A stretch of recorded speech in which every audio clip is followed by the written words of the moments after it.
Mesdames et messieurs, frères et sœurs, que Dieu vous bénisse abondamment. Et bienvenue à la conférence Une heure pour Dieu, la croyance authentique. Ici, nous sommes au château de Chillon, dans la commune de Véto, entre Villeneuve ainsi que la ville de Montré. Nous allons rendre disponible un nouvel enseignement qui s'intitule « Ôter la pierre », la deuxième partie.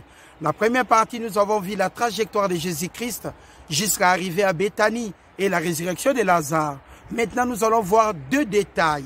La croyance que Jésus-Christ a enseignée à Marthe, ainsi que la pierre qui était devant le tombeau ou devant la grotte. Que Dieu vous bénisse abondamment. Ce que vous voyez derrière moi, c'est le château de Chillon, qui est la propriété du canton de Vaud. C'est le monument le plus visité de la Suisse. Que Dieu vous bénisse et bienvenue à Véto. Ôter la pierre, la deuxième partie. Ôter la pierre, la deuxième partie. Enlever des doutes. Jésus-Christ à Béthanie. Jean chapitre 11. Le verset 21. Marthe dit à Jésus, Seigneur, Kyrios, si tu eusses été ici, mon frère ne serait pas mort. Marthe dit à Jésus-Christ, Seigneur, si tu eusses été là, mon frère n'allait pas mourir. Parce que Marthe sait que Jésus-Christ attend que Fils de Dieu, Jésus-Christ attend que la résurrection, Jésus-Christ attend que le chemin allait comment guérir son frère Lazare. C'était la famille que Jésus-Christ fréquentait, c'était ses amis, c'était une famille que Jésus-Christ aimait beaucoup. Maintenant Marthe dit, Seigneur, si tu eusses été là, Lazare n'allait pas mourir. Mais maintenant, même je sais que tout ce que tu demanderas à Dieu, l'Éternel te l'accordera. Et Jésus lui dit, ton frère, par rapport à ta croyance, ton frère ressuscitera. Marthe a dit à notre Seigneur Jésus-Christ, si tu eusses été ici, Lazare n'allait pas mourir. Et le Seigneur lui répondit, mais dans ces cas-là, crois-moi, ton frère ressuscitera. Et elle répondit, je sais, lui répondit Marthe, qu'il ressuscitera à la résurrection au dernier jour. Jésus lui répondit, je suis moi-même la résurrection, je suis moi-même la vie. C'est lui qui croit en moi vivra. La croyance est le titre de propriété des choses pour lesquelles on prie, l'évidence de ce qu'on ne voit pas. La croyance est une démonstration des choses pour lesquelles on prie, l'évidence qu'elles sont vôtres avant que ça soit en manifestation. La croyance, cette démonstration qui existe dans la parole de Dieu que nous appelons la croyance. Recevoir quoi que ce soit de l'Éternel quand nous sommes dans les besoins. Marthe a dit à notre Seigneur Jésus-Christ, si tu étais ici, mon frère n'allait pas mourir. C'était la croyance de Marthe. Et Jésus-Christ lui donna la réponse, ton frère ressuscitera. Ton frère reviendra à la vie. Parce qu'au moment où Jésus-Christ s'adressait à Marthe, c'était déjà le 4e jour que Lazare était dans la grotte, que Lazare était dans le séjour des morts, que Lazare ne pouvait plus revenir à la vie. Mais Jésus-Christ lui dit, tout est possible à celui qui croit. Ton frère ressuscitera. Jésus-Christ lui a enseigné la croyance.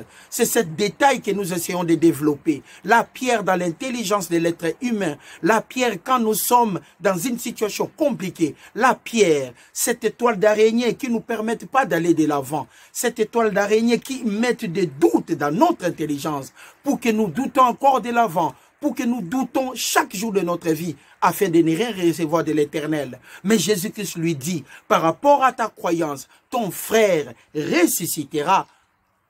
Et Marthe répondit, je sais qu'il va ressusciter au dernier jour. Mais Jésus-Christ lui répliqua, je suis moi-même la résurrection et la vie. Si tu crois, tu verras la gloire de Dieu.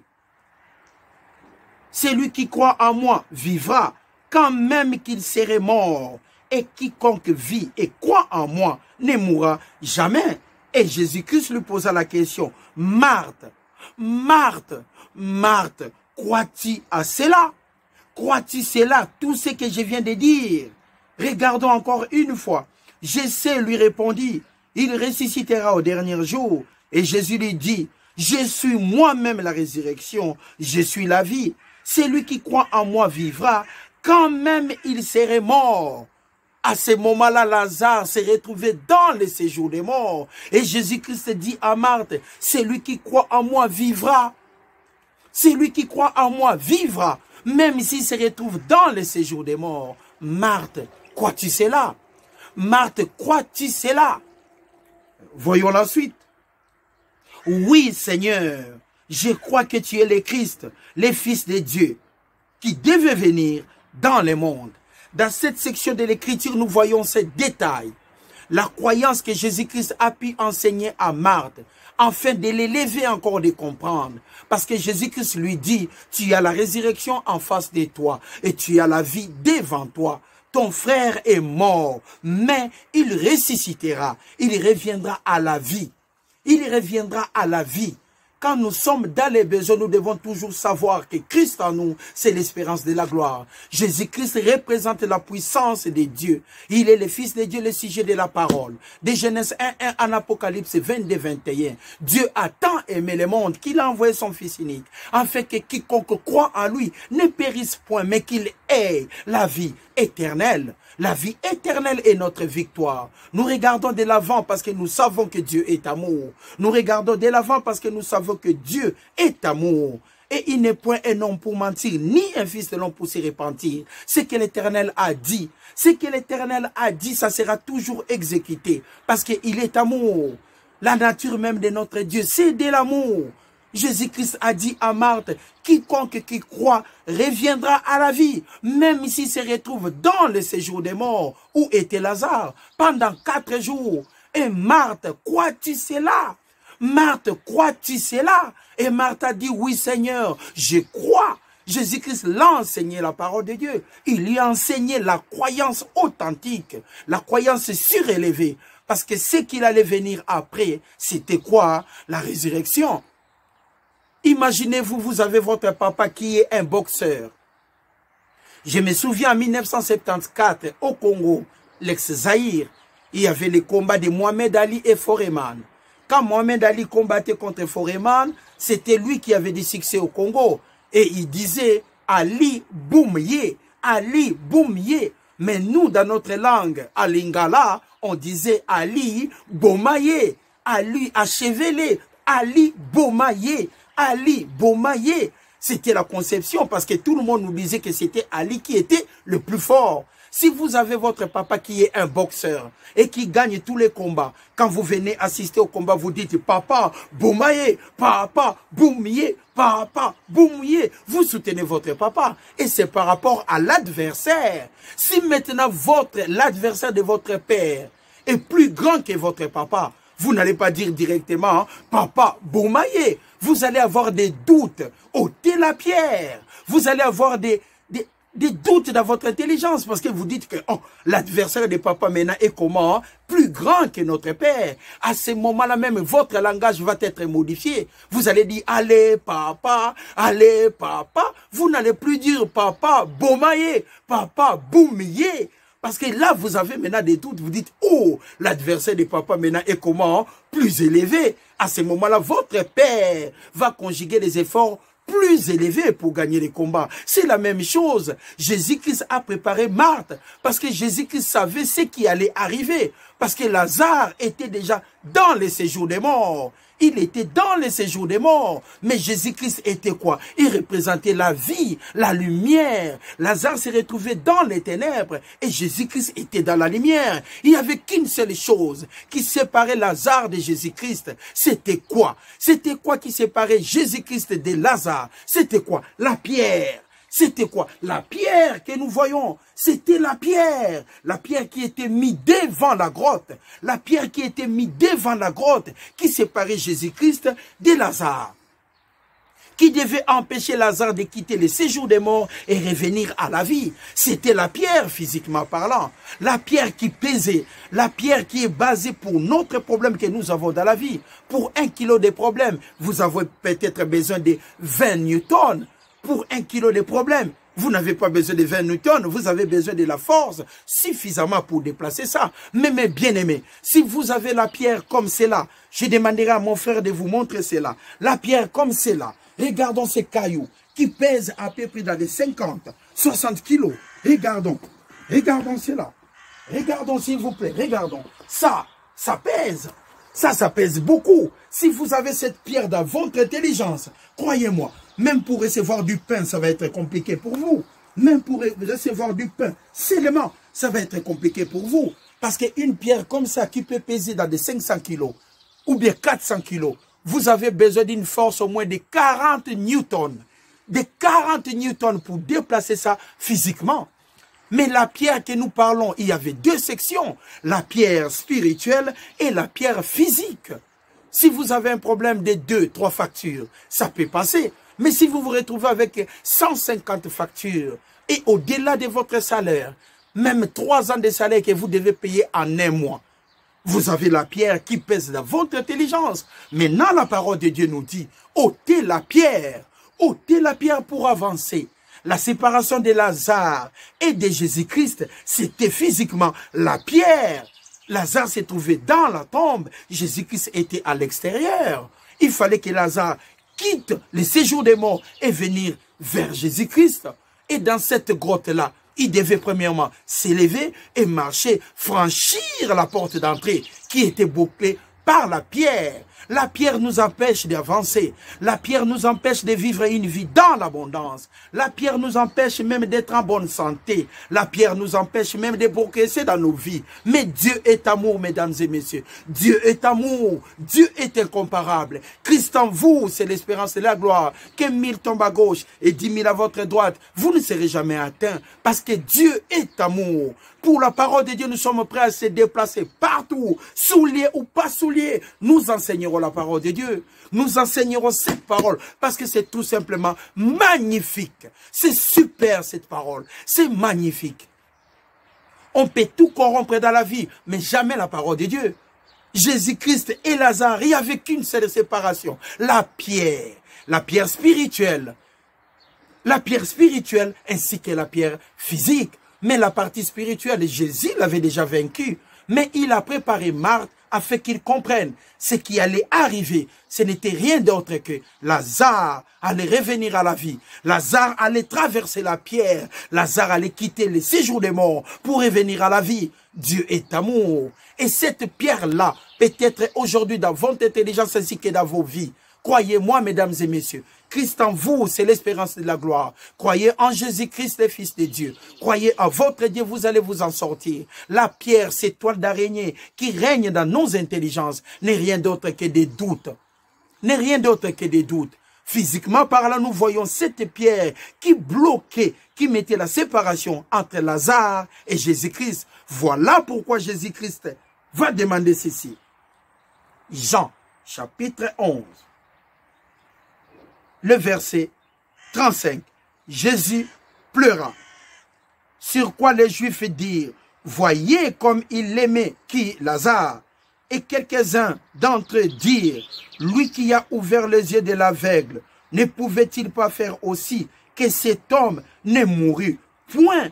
Même ceux qui sont venus consoler la famille de Lazare, il a dit, mais Jésus-Christ pouvait aider des gens à être guéris. Pouvait aider les gens. Mais pourquoi il n'a pas fait en sorte que Lazare reste aussi en vie? Mais pendant ce temps-là, Lazare était déjà dans la tombe de l'autre côté de la pierre. Et la solution n'était pas la guérison. La solution, c'était la résurrection. Et Jésus-Christ était la vie et la résurrection. Dieu soit loué. Magnifique. Jésus-Christ était la vie et la solution. Jésus-Christ était la vie et aussi la résurrection. Ceux qui sont venus consoler Lazare, la famille de Lazare, ils étaient nombreux. Ils ont tous vu cela. Ils ont demandé, mais pourquoi le Seigneur n'était pas là pour guérir tout simplement Lazare? Mais pendant ce temps-là, Lazare était déjà derrière la pierre. La pierre était déjà là, qui fermait la grotte. Regardons maintenant.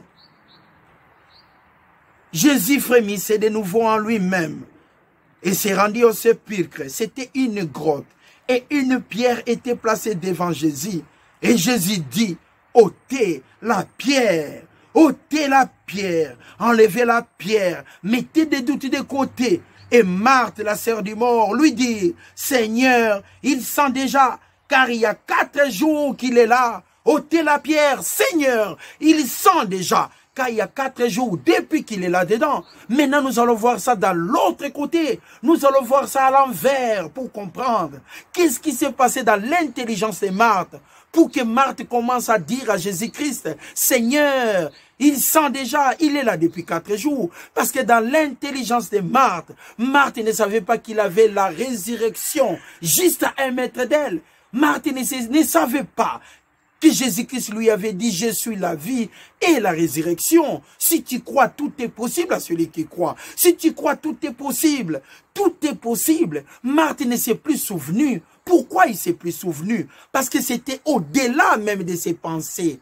Marthe disait à Jésus-Christ, si tu eusses été là, mon frère n'allait pas mourir. Si tu eusses été là, mon frère n'allait pas mourir. Il n'a pas dit à Jésus, il n'a pas dit à Jésus-Christ que va ressusciter mon frère. Mais si tu eusses été là, mon frère n'allait pas mourir. Mais maintenant, mon frère se trouve déjà dans le sépulcre. Mon frère est déjà côté séjour des morts. Mais c'est la pierre qui sépara quoi? Jésus-Christ et Lazare. Maintenant, il n'y avait qu'une seule chose qui devait s'accomplir. Ôter la pierre, afin que Lazare quitte les ténèbres et revienne à la lumière. Spirituellement, Jésus-Christ avait déjà vaincu la situation. Mais il a fallu comment? Ôter la pierre pour permettre à Lazare de marcher vers la victoire, de quitter le séjour des morts et de marcher vers la victoire jusqu'à la sortie de cette grotte. Ôter la pierre pour permettre à Lazare de quitter du côté ténèbres et de venir vers la lumière.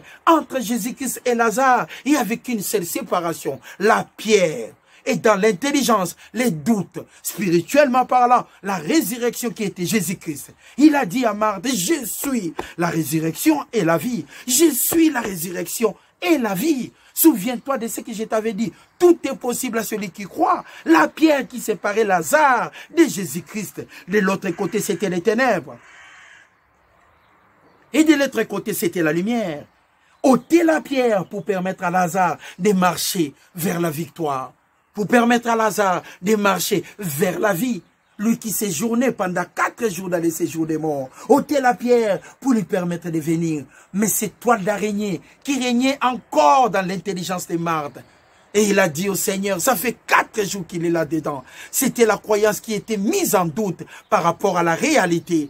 Par rapport à la réalité. Même l'homme le plus fort qui peut taper tout un quartier. Mais il croise toujours un jour une personne qui est au-delà de ses forces. Et à ce moment-là, il y a des doutes qui viennent. Quand nous avons un petit problème, on peut résoudre. Mais quand les problèmes s'élèvent au-delà de nos forces, nous avons des doutes. Marthe croyait à la résurrection, mais il a dit au Seigneur, au dernier jour, mais Jésus lui dit, la résurrection c'est moi, et la vie aussi c'est moi. Ôtez la pierre pour permettre à Lazare de marcher. Mais bien aimé, si vous avez des problèmes, ne mettez pas de doutes dans vos vies. Parce que Dieu est bon et sa grâce est infinie. Dieu sait nous donner au-delà de tout ce que nous demandons ou pensons. Parce qu'il est amour. Ôtez la pierre, enlevez des doutes dans vos vies. La pierre qui séparait Lazare par rapport à Jésus-Christ dans cette grotte devait être enlevée d'une manière dans l'intelligence ainsi que physiquement. Par exemple, pour une pierre de 400 kilos, il fallait une force à peu près de 40 newtons pour l'enlever et permettre à Lazare de quitter le séjour des morts et de venir dans la lumière. Luc, chapitre 5. Maintenant, nous allons voir la réalité de cela. Luc, chapitre 5. Le livre de Luc, chapitre 5. Verset 1. Comme Jésus se trouvait auprès des lacs de Génézareth, et que la foule s'est pressée autour de lui pour attendre la parole de Dieu. Ce lac de Génézareth se trouve du côté Galilée. Et Galilée, quand nous parlons de cela, c'est dans les plateaux de Golan.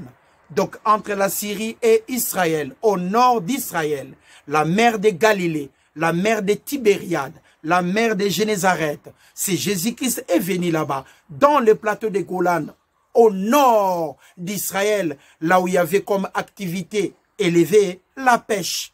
Jésus arriva là-bas. Verset 3. il vit au bord du lac 2 barques d'où les pêcheurs étaient descendus pour laver leurs filets. Les pêcheurs qui venaient de rentrer de la pêche, et ils étaient là pour nettoyer leurs filets. Il monta dans l'une de ces barques qui était à Simon-Pierre. Et il les pria de s'éloigner un peu de terre. Puis il s'assit de la barque et il enseignait la foule. Donc Jésus-Christ, quand il est venu, nous supposons le lac était là et il a demandé que les gens qui étaient les propriétaires de barques, qui étaient Simon-Pierre, de prendre une des barques et puis d'avancer un peu à l'intérieur de l'eau, d'avancer un peu à l'intérieur du lac, le lac Tibériade, dans la mer de Galilée, d'entrer un peu vers l'intérieur pour permettre aux gens qui étaient là, aux gens qui écoutaient la parole, bien d'enseigner facilement. Les versets 4. Lorsqu'il eut cessé de parler, il dit à Simon Pierre, avance en plein eau. Donc Jésus-Christ dit à Simon-Pierre d'avancer en plein eau. Ça veut dire de prendre sa barque et d'avancer. Quand il a fini l'enseignement, il a dit à Simon-Pierre d'avancer à l'intérieur de l'eau. Je demanderai à mon frère de vous montrer à l'intérieur de l'eau, dans les lacs de Tibériade, dans la mer de Galilée, dans cette lac de Génézareth. Il leur a dit, entrez. Il a dit à Simon-Pierre d'entrer de l'intérieur. Et voyons la suite. Voyons maintenant la suite. Avance en plein eau et fait quoi? Et maintenant, qu'est-ce qu'il fallait que Simon-Pierre fasse quand Jésus-Christ lui a dit? Avance en plein eau et jetez vos filets pour pêcher. Simon maintenant lui répondit, Maître, Seigneur, nous avons travaillé toute la nuit sans rien prendre. La pierre, la parole de Dieu nous dit, ôtez la pierre. Jésus-Christ lui a dit, Simon, rentre de l'intérieur et jetez vos filets. Et Simon répliqua, Seigneur, nous avons travaillé toute la nuit sans rien prendre. Simon a pu expliquer à Jésus-Christ l'échec qu'ils avaient vécu. Ils ont travaillé toute la nuit, ils n'ont rien pris. Mais le thème de notre enseignement, ôtez la pierre, évacuez des doutes dans vos intelligences. Ce n'est pas dit que si vous échouez, tout le monde échouera au même endroit. Ce n'est pas dit que si vous écrivez pour une demande d'emploi et que la société vous dit qu'il n'y a pas de place, ça veut dire qu'il n'y a pas de place nécessairement. Mais non, ça dépend aussi de la présentation de votre demande d'emploi. Si à l'intérieur vous avez écrit que j'étais dans une entreprise, j'ai vu que ce n'était pas organisé, j'ai quitté cela. Donc vous n'avez pas donné l'initiative pour la dernière entreprise d'avancer. L'autre aussi peut avoir des doutes pour vous. Ça dépend aussi de la présentation. Comment vous pensez dans votre intelligence pour trouver du travail? Comment vous pensez à cela? Ce n'est pas dit que si vous avez échoué, que tout le monde échouera dans une situation. Il y a des gens qui peuvent vaincre des doutes dans celle-là. Parce que là, Jésus-Christ a dit à Pierre, jetez vos filets. Mais maintenant, Pierre a dit à Jésus-Christ, Maître, nous avons travaillé toute la nuit précédente, on n'a rien pris. Et Jésus lui dit, Pierre, jetez vos filets. Jésus-Christ a dit à Pierre, jetez vos filets pour pêcher. Mais Pierre lui dit, non Seigneur, nous avons travaillé toute la nuit, on n'a rien pris. Mais le Seigneur lui dit, jetez vos filets. La croyance authentique, les titres de propriété des choses pour lesquelles on prie, l'évidence qu'elles sont vôtres avant que ça soit manifestation. La croyance dans la vie de quelqu'un, la croyance dans la vie de tout un chacun. Qui vous dites que si aujourd'hui vous n'avez rien, demain aussi vous n'aurez rien. Jamais. On ne se moque pas de Dieu. Tout est possible à celui qui croit. Jetez vos filets, ôtez la pierre, ôtez tout simplement la pierre, déplacez la pierre à l'entrée de votre vie. Jésus-Christ a dit à Pierre, jetez vos filets. Mais Pierre dit à Jésus-Christ, mais Seigneur, nous avons travaillé toute la nuit, on n'a rien eu. Comment vous nous dites encore de jeter nos filets? Ils étaient là, ils hésitaient. Regardez, regardez, les versets 6. Mais, Simon lui répondit, Maître, nous avons travaillé toute la nuit sans rien prendre, mais sur ta parole, Seigneur, je jetterai les filets. L'ayant jeté, Sur ta parole, Seigneur, je jetterai les filets. Et l'ayant jeté, ils prirent une grande quantité de poissons, à tel point que le filet s'est rompu. Ôtez la pierre dans vos vies et jetez vos filets. Jetez vos filets par rapport à vos besoins. Ôtez la pierre. Nous voyons comment ça fait se faire. Il n'est pas interdit à tout et chacun d'avoir des doutes devant une situation. Mais quand la parole de Dieu est enseignée, laissez la parole entrer dans votre vie et jetez vos filets. Et à ce moment-là, ils ont péché au même endroit que Pierre ne croyait plus. Pierre avait dit, nous avons échoué pendant toute la nuit. Et le matin, ils ont gagné. Avec Dieu, nous ferons des exploits. Jetez vos filets, vous allez gagner partout. Et Pierre a dit, mais Seigneur, comme c'est toi qui l'as dit. Comme Marthe aussi disait, mais Seigneur, tout ce que tu demandes à Dieu, tout ce que tu demandes à Dieu est accordé. Maintenant, Pierre dit la même chose. Dans ces pierres, j'ai bâtirai mon église. Dans ces rochers, Pierre dit aussi la même chose. Seigneur, sur ta parole, ta parole, je jetterai les filets. Et Pierre a fait quoi? Il a jeté les filets. Et puis, la pêche était comment? Réussie. Que Dieu soit loué. Que Dieu vous bénisse. Ôtez la pierre et la clé à la réussite. Ôtez la pierre et la clé pour recevoir quoi que ce soit de Dieu. Parce que notre Père est tout simplement amour. Que Dieu vous bénisse abondamment. C'était là la deuxième partie de ôter la pierre, Jésus-Christ, au lac de Tibériade, à la mer de Galilée, au nord d'Israël, aux côtés du plateau de Golan. Que Dieu vous bénisse abondamment. Ôtez la pierre afin que la puissance de Dieu se manifeste dans vos vies. Ce que nous manquons, nous l'aurons parce que Dieu est amour. Que Dieu vous bénisse abondamment et je vous souhaite un bon dimanche.